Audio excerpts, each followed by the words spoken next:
became longer. In a later book, Darwin abandoned natural selection as unworkable and returned to Lamarckism as the cause of the never observed change from the species to another. Randall Hett, The Secret of the Sixth Edition, 1984. Here is a brief partial overview of that true scientists were accomplishing in the 18th, 19th centuries. All of them were creationists. Louis Agassiz, 1807-1873, glacial geology. Charles Babbage, 1792.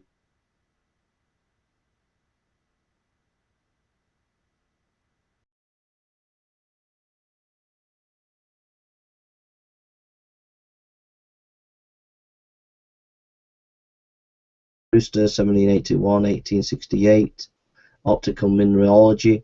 Kaleidoscope, George Cuvier, 1769-1837, 32, comparative anatomy, vertebrate paleontology. Sir Humphrey Davy, 1778-1829, thermokinetics. Jean Henry Fabre, 1823-1915, entomology of living insects. Michael Faraday, 1791-1867, electric generator, electric magnetic field theory. Sir John A. Fleming, 1849-1945, electronics, thermic valve. John Henry, 1797-1878, electric motor, galvanometer. Sir William Herschel, 1738-1822, galactic astronomy, double stars. James Joule, 1818-1889, reversible thermodynamics. Lord William Kelvin, 1824-1907, absolute temperature scale, energetics, thermodynamics, transatlantic cable. Johannes Kepler, 1571-1630, celestial mechanics, Amphire's tables, physical astronomy. Carlos Linnaeus, 1707-1778, classification system, systematic biology.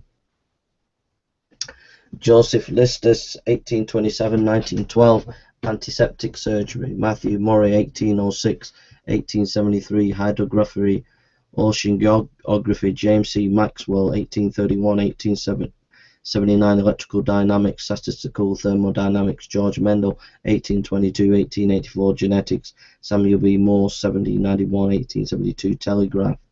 Isaac Newton, 1642-1727, calculus, dynamics, law of gravity, reflecting telescopes. Blaise Pascal, 1623-1662, hydrostatistics, barometer. Louis Pasteur, 22-1895, bacteriology, biogenesis, law, pasteurization, vaccination, and immunization. Sir William Ramsay, 1852-1916, inert gases, entropic chemistry. John Ray, 1827-1704, natural history, classification of plants and animals. John Riley, 1842-1919, dimensional analysis, model analysis. Bernard Riemann, 1826, non-Euclidean geometry. Sir James Simpson, 1811-1870, chloroform gynecology. Sir George Stokes, 1819-1903, fluid mechanics. And Rudolf Virchow, 1821-1902, pathology.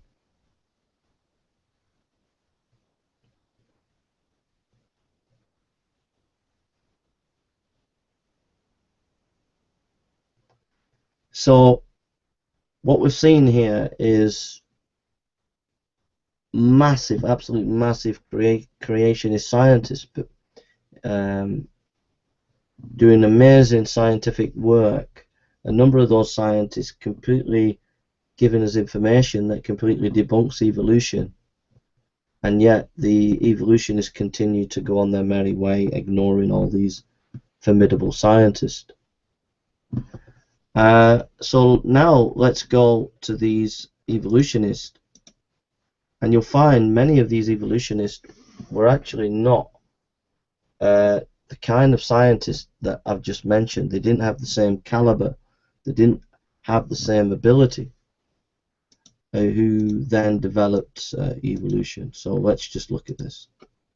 Emanuel Swedenborg in 1688 and 1772 was a do-nothing expert. In his 1734 book Principia, he He theorized that a rapidly rotating nebula formed itself into a solar system of sun and planets. He claimed he obtained the idea from spirits during his seance. It is significant that the nebula hypothesis theory originated from such a source. Comte de Buffon, 1707-1788, was a Desaloope philosopher who, unable to improve the work of Linnaeus, spent his time criticizing him. He theorized that species originated from one another and that a chunk was torn out of the sun, which became our planet. As with other philosophers, he presented no evidence in support of his theories. Jean-Baptiste Lamarck, 1744-1829, made a name for himself by theorizing. He accomplished little else of significance. He laid the foundation of modern evolutionary theory with his concept of inheritance of acquired characteristics, which was later given the name of Lamarckism. In 1809, he published a book, Philosophie Zoologique, in which he declared that the giraffe got its long neck by stretching it up to reach the higher branches, and birds that lived in water grew webbed feet.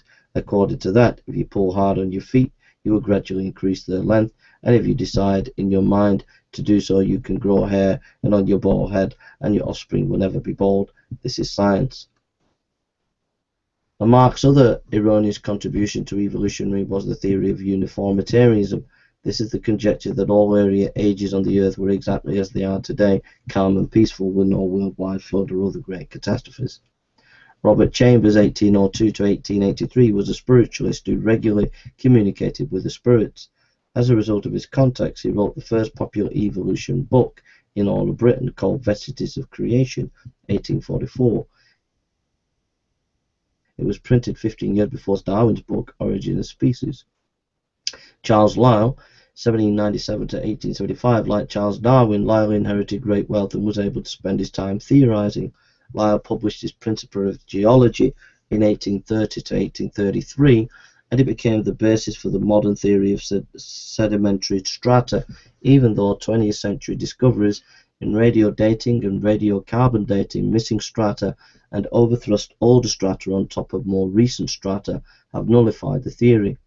In order to prove this theory, Lyell was quite willing to misstate the facts. He learned that Niagara Falls had eroded a 7-mile 11-kilometer channel from Queenston to Ontario, and that it was eroding at about 3 feet a year. So Lyell conveniently changed that to 1 foot 3 a year, in which meant that the fall had been flowing for 35,000 years. But Lyell had not told the truth. 3 foot erosion a year at its present rate of flow would only take us back 700 to 9,000 years, and it would be expected that just after the flood, the flow would for a time have greatly increased the erosion rate. Lyell was a close friend of Darwin and urged him to write his book, Origin of Species. Alfred Russel Wallace, in 1823-1913, is considered to be the man who developed the theory which Darwin published. Wallace was deeply involved in Spiritism at the time he formulated the theory in this turnip paper, which Darwin, with the help of 2 friends, Charles Lyell and Joseph Hooker, pirated and published under his own name. Darwin, a wealthy man, thus obtained the royalties which belonged to Wallace, a poverty-ridden theorist. In 1980, I'll read that again. Alfred Russel Wallace, 1823-1913, is considered to be the man who developed the theory which Darwin published. Wallace was deeply involved in Spiritism at the time he formulated the theory in his turnip paper, which Darwin, with the help of 2 friends, Charles Lyell and Joseph Hooker, pirated and published under his own name. Darwin, a wealthy man, thus obtained the royalties which belonged to Wallace, a poverty-ridden theorist. In 1980, Arnold C. Brackman, in his book A Delicate Arrangement, established that Darwin plagiarized Wallace material. It was arranged that a paper by Darwin would be read to the Royal Society in London, while Wallace was held back until later. Priorities for the ideas thus having been taken care of, Darwin set to work to prepare his book. In 1875, Wallace came out openly for Spiritism and Marxism, another stepchild of Darwinianism. This was Wallace's theory: species have changed in the past, by which one species descended from another in a manner that we cannot prove today. That is exactly what modern evolution teaches, yet it has no more evidence supporting the theory than Wallace had in 1858 when he devised the theory while in fever. February 1858, while in a delirious fever on the island of Ternate, in the Moluccas, Wallace conceived the idea of survival of the fittest as being the method by which species change, but the concept proves nothing. The fittest, which one is that? Is it the one that survived longest? Which one survived longest? The fittest. This is a reasoning in a circle. The phrase says nothing about the evolutionary process, much less proving it. In the first edition of his book, Darwin regarded natural selection and survival of the fittest as different concepts. By the sixth edition of his Origin of the Species, he thought they meant the same thing, but that survival of the fittest was the more accurate. In still later book, Descent of Man, 1871, Darwin ultimately abandoned natural selection as a hopeless mechanism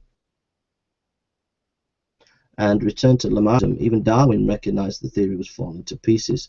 The supporting evidence just was not there. Charles Darwin, 1809 to 1882, was born into wealth and able to have a life of ease. He took 2 years of medical school at Edinburgh University and then dropped out. It was the only scientific training he ever received. Because he spent the time in bars and with friends, he barely passed his courses. Darwin had no particular purpose in life, and his father planned to get him into a nicely paid job as an Anglican minister. Darwin did not object, but an influential relative got him a position as an unpaid naturalist on a ship planning to sail around the world, the Beagle. The voyage lasted from December 1831 to October 1836. It is of interest that, after engaging in Spiritism, certain men in history have been seized with a deep hatred of God and have then been guided to devise evil teachings that have destroyed large numbers of people, while others have engaged in warfare which have annihilated millions. In connection with this, we think of such non-spiritists as Sigmund Freud and Adolf Hitler. It is not commonly known that Charles Darwin, while a naturalist aboard the Beagle, was initiated into witchcraft in South America by nationals. During horseback travels into the interior, he took part in their ceremonies, and as a result something happened to him. Upon his return to England, although his health was strangely weakened, he spent the rest of his life working on theories to destroy faith in the Creator. After leaving South America, Darwin was on the Galapagos Island for a few days. While there, he saw some finches which had blown in from South America and adapted to their environment, producing several subspecies. He was certain that this showed cross-species evolution, changing to new species, but they were still finches. This theory about the finches was the primary evidence of evolution he brought back with him to England. Darwin, never a scientist and knowing nothing about the particularities of genetics, then married his first cousin, which resulted in all 7 of his children having physical or mental disorders. One girl died after birth, another at 10. His oldest daughter had prolonged breakdown at 15. There of his children became semi-invalids, and his last son was born mentally retarded and died 19 months after his birth. His book Origin of Species was first published in November 1859. The full title On the Origin of the Species by Means of Natural Selection or the Preservation of the Favoured Races in the Struggle for Life reveals the viciousness of the underlying concept. This concept led directly to 2 of the worst wars in the history of mankind. In his book, Darwin reasoned from the theory to the facts and provided little evidence for what he had to say. Modern evolutionists are ashamed